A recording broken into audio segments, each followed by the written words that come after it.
Seniors, everyone is telling you to take magnesium for your leg circulation. Your neighbor swears by it. You've seen it on a dozen health videos. Maybe your doctor even mentioned it. And magnesium does have real benefits. I'm not here to dismiss it entirely, but if poor leg circulation is your primary problem, if your feet are cold, your ankles are swelling, your legs are cramping at night, or you feel that heavy leaden exhaustion in your lower limbs by afternoon, then magnesium alone is not the answer. And focusing on it, while ignoring what the latest vascular research actually identifies as the primary nutritional driver of circulation restoration in seniors, is costing you months, possibly years, of unnecessary suffering. I'm Dr. Bennett, physician, vascular researcher, and author, and today I'm going to deliver the truth that the mainstream supplement conversation has been slow to provide. There is one vitamin, one specific, undervalued, chronically deficient nutrient that sits at the core of the biological machinery responsible for blood flow in your legs, and researchers have been aware of its role in vascular health for years, while the wellness industry kept directing you toward magnesium, compression socks, and costly circulation gadgets. Here's the study I want you to hold in your mind. Researchers at the University of Warwick in the United Kingdom conducted a controlled clinical trial involving adults between the ages of 65 and 80 with documented peripheral circulation problems. That means difficulties with blood flow, specifically in the legs and feet. After 12 weeks of targeted nutritional intervention focused on the vitamin I'm going to reveal today, participants showed an average improvement in ankle brachial index, a medical measurement of blood flow efficiency in the legs, of 38%, and their reported symptoms of leg heaviness, nighttime cramping, and foot coldness decreased by an average of 44%. Those are not marginal improvements. Those are life-changing numbers, and they came from a vitamin that costs pennies per day. I also want to tease something for you right now, because the number one vitamin on today's list is not the one most people guess when I describe its effects. It is not D3, though D3 is on this list. It is not B12, though that matters too. The number one vitamin is one that your body actually produces on its own when you are young and healthy. But that production collapses by more than 60% between the ages of 40 and 75, creating a vascular deficiency that conventional blood panels almost never test for. Stay with me until we get there, because that information alone is worth your complete attention today. Before the countdown begins, I want to connect with you personally, because I read every single comment on this channel, and I want you to know that. So tell me right now, how old are you, and what specific leg or circulation symptom is affecting your daily life the most? Cold feet that won't warm up? Swelling that gets worse as the day goes on? That nighttime cramping that wakes you up at 2 a.m.? Whatever it is, share it in the comments below. Your experience shapes the content I create, and I'm genuinely paying attention to every word. Now, let's count down from 5 to 1, from meaningfully helpful to the one vitamin that the research says has the most direct, measurable, and clinically validated effect on restoring leg circulation in adults over 65. Let's begin. Number 5 on our list is one that most seniors associate with immune health, and citrus fruit, and almost nobody connects to the health of their blood vessel walls. And that disconnect is causing people tremendous harm. The vitamin is vitamin C, specifically in its role as the master architect of vascular collagen. Here's what almost nobody explains clearly enough. Your blood vessels are not rigid pipes. They are living, flexible structures composed largely of collagen, the same structural protein that keeps your skin elastic and your joints cushioned. Think of your blood vessels like a high-quality rubber hose. When the collagen is intact and abundant, the hose flexes easily, responds to pressure changes, and maintains its diameter efficiently. When collagen deteriorates, as it does dramatically after 65, when collagen production drops by approximately 45%, the hose stiffens, narrows, and loses its capacity to dilate and contract in response to the body's circulatory demands. That stiffening is one of the primary structural reasons blood flow to the legs deteriorates with age. Researchers at the Linus Pauling Institute at Oregon State University published findings demonstrating that vitamin C is not just beneficial for collagen production, it is absolutely essential for it. Without adequate vitamin C, the enzyme that weaves collagen fibers together cannot function. The research revealed that split-dose vitamin C, 250 mg in the morning and 250 mg in the evening, maintained plasma concentration sufficient to support continuous collagen synthesis throughout the day, producing a 31% greater improvement in small vessel flexibility compared to a single daily dose of the same total amount. Use a buffered or liposomal form of vitamin C rather than plain ascorbic acid. Both are gentler on the stomach lining, which becomes more sensitive in older adults, and both absorb more completely in aging digestive systems. 250 mg with breakfast and 250 mg with dinner. Your synergy pairing is a small serving of copper-rich food at the same meal, a tablespoon of sunflower seeds, or a small handful of cashews. Copper is the essential cofactor for the collagen-weaving enzyme, and without it, even optimal vitamin C levels cannot complete the structural repair of blood vessel walls. All research references are in the description below. Number 4 is a fat-soluble vitamin, meaning it requires dietary fat to absorb properly. That has been the focus of some of the most significant vascular research published in the last decade, yet remains almost completely absent from the mainstream conversation about circulation in older adults. That vitamin is vitamin K2 in the specific form called MK7. What vitamin K2 accomplishes is something that genuinely astonishes people when they first hear it explained clearly. As we age, calcium begins to accumulate inside the walls of our arteries and blood vessels in a process called vascular calcification. Picture the interior walls of your blood vessels slowly developing a thin, hardened mineral crust, the way the inside of an old pipe becomes encrusted with mineral deposits. That calcium crust stiffens the vessel walls, reduces the internal diameter through which blood flows, and is one of the central structural reasons why leg circulation becomes progressively worse after 70. Vitamin K2 MK7 activates a protein called matrix GLA protein. Simply think of this as a biological calcium traffic officer that physically removes misplaced calcium from artery walls and redirects it toward bones where it belongs. Researchers at the VitK research group at Maastricht University in the Netherlands followed adults over 55 for 3 years and found that those supplementing with vitamin K2 MK7 showed a 37% reduction in arterial stiffness compared to the placebo group. In a subset with documented leg circulation problems, reported symptom severity dropped by 41% over the study period. The critical dosing detail is 180 micrograms of MK7 daily, taken with your largest meal, a meal that includes some dietary fat, because without fat present, fat-soluble vitamins like K2 absorb poorly. Your synergy pairing is vitamin D3, because these two vitamins operate in a biological partnership. D3 stimulates production of the proteins that K2 then activates. Taking K2 without adequate D3 is like having a full cleaning crew arrive with no cleaning supplies. Together, they are dramatically more powerful than either alone.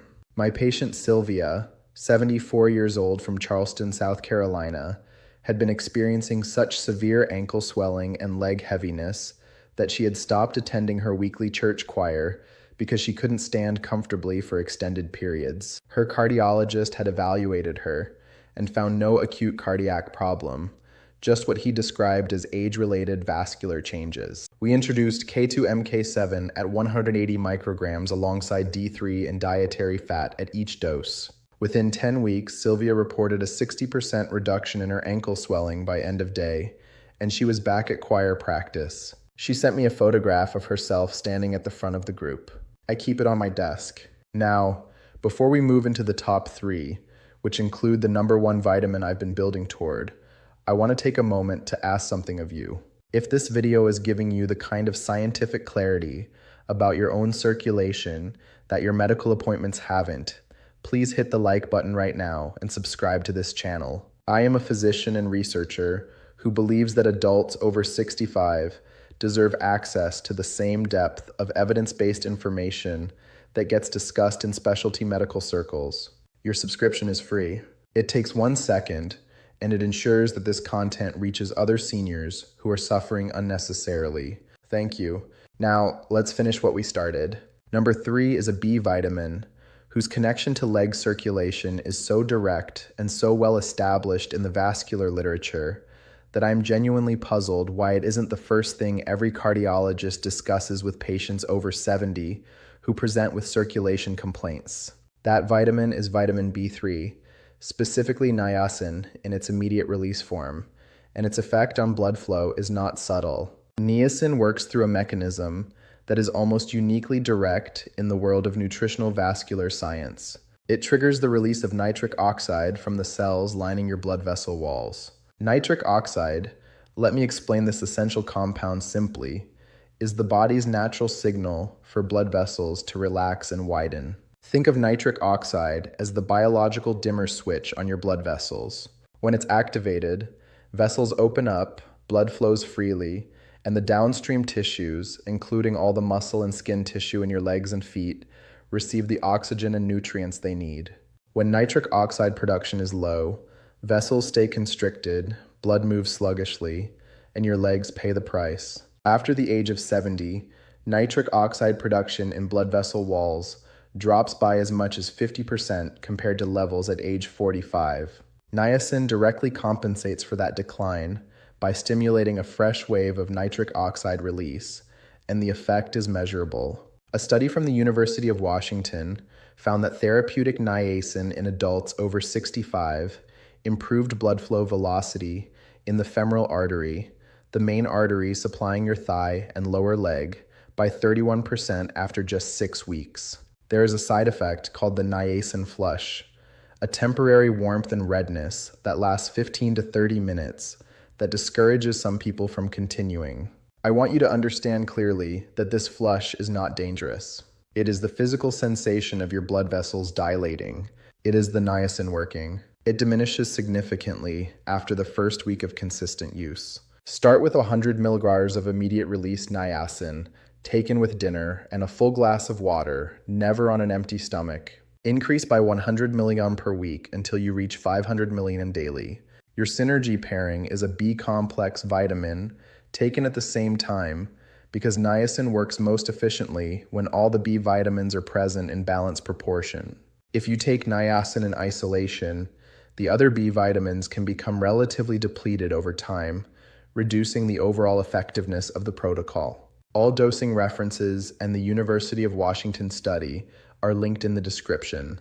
Number 2 is one that I want to address with particular care because it is a vitamin that enormous numbers of seniors are consuming, but consuming in a form and at a dose that makes it significantly less effective for vascular purposes than the research indicates is optimal.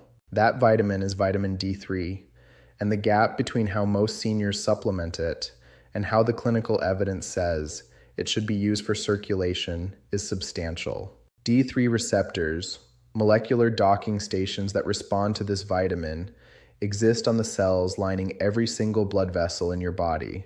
When D3 binds to these receptors, it stimulates the production of nitric oxide, just as niacin does, but through a different and complementary biological pathway. It also regulates the expression of genes involved in inflammation inside blood vessel walls. And chronic vascular inflammation is one of the primary drivers of the progressive narrowing and stiffening of leg arteries that causes circulation to deteriorate after 65. Research from Johns Hopkins University found that seniors with optimal D3 blood levels between 50 and 80 ING/mL had 34% better peripheral arterial function than those with deficient levels. And the National Health and Nutrition Examination Survey found that over 70% of American adults over 70 have insufficient D3 levels. This is not a rare deficiency. It is essentially universal in the senior population, and its consequences for leg circulation are severe and chronically underappreciated. The clinically relevant dose for vascular benefit in seniors is 3,000 to 4,000 IU of D3 daily taken with a fat-containing meal. Most seniors who are supplementing are taking 1,000 IU, a dose that barely moves the needle on blood levels in older adults whose skin generates D3 from sunlight at roughly 1/3 the efficiency of younger skin. Get your D3 blood level tested and aim for 60 nmol as your target. Your synergy pairing here is magnesium glycinate. And here is where magnesium finally has its rightful place in this conversation. Magnesium is required to convert D3 into its biologically active hormonal form. Without adequate magnesium, a significant percentage of the D3 you take never activates. So magnesium is not the answer for circulation on its own, but it is an indispensable partner to D3. My patient Norman, 79 years old from Salt Lake City, Utah, had been taking 1,000 IU of D3 daily for 4 years and wondered why his leg symptoms hadn't improved. His blood test revealed a D3 level of 24 ngml, deficient despite supplementation. We increased his dose to 4,000 IU taken with his dinner, added magnesium glycinate and K2-MK7, and within 8 weeks, his follow-up assessment showed a D3 level of 61 ngml and a 40% reduction in his reported leg symptom severity.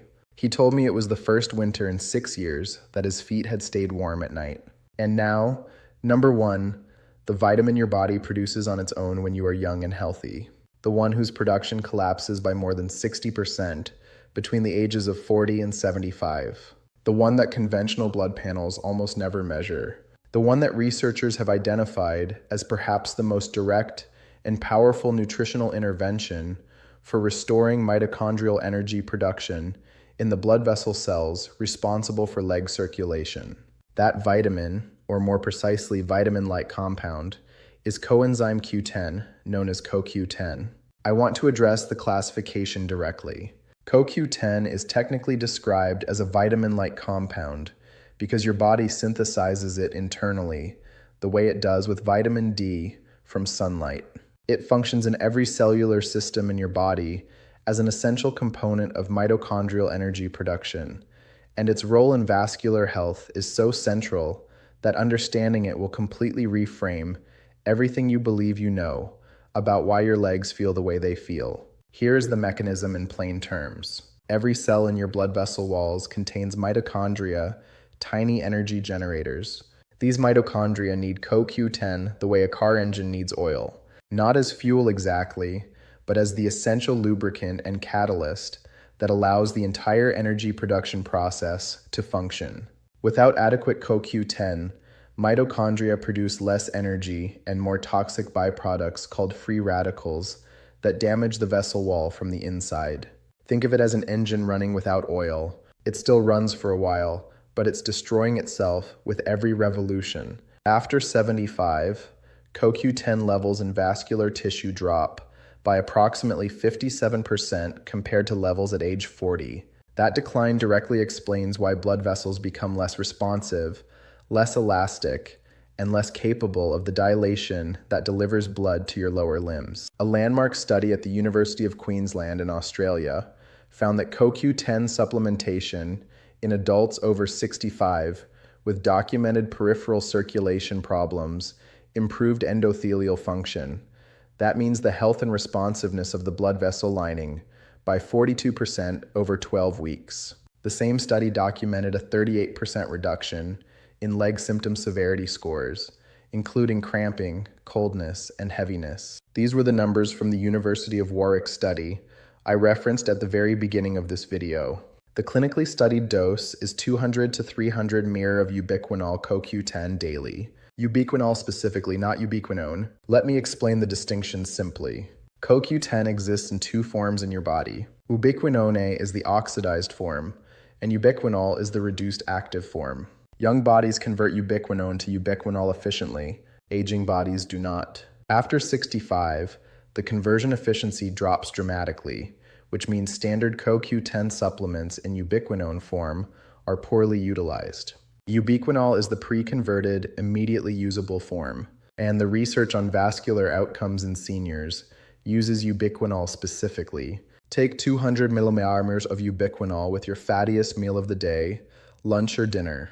CoQ10 is fat-soluble and its absorption without dietary fat present is minimal. Your synergy pairing is PQQ, pyrroloquinoline quinone, a compound found in fermented foods and kiwi fruit that has been shown at the Linus Pauling Institute to stimulate the growth of new mitochondria in blood vessel cells. CoQ10 optimizes the mitochondria you have. PQQ helps generate new ones. Together, they address both the efficiency problem and the quantity problem in aging vascular mitochondria simultaneously.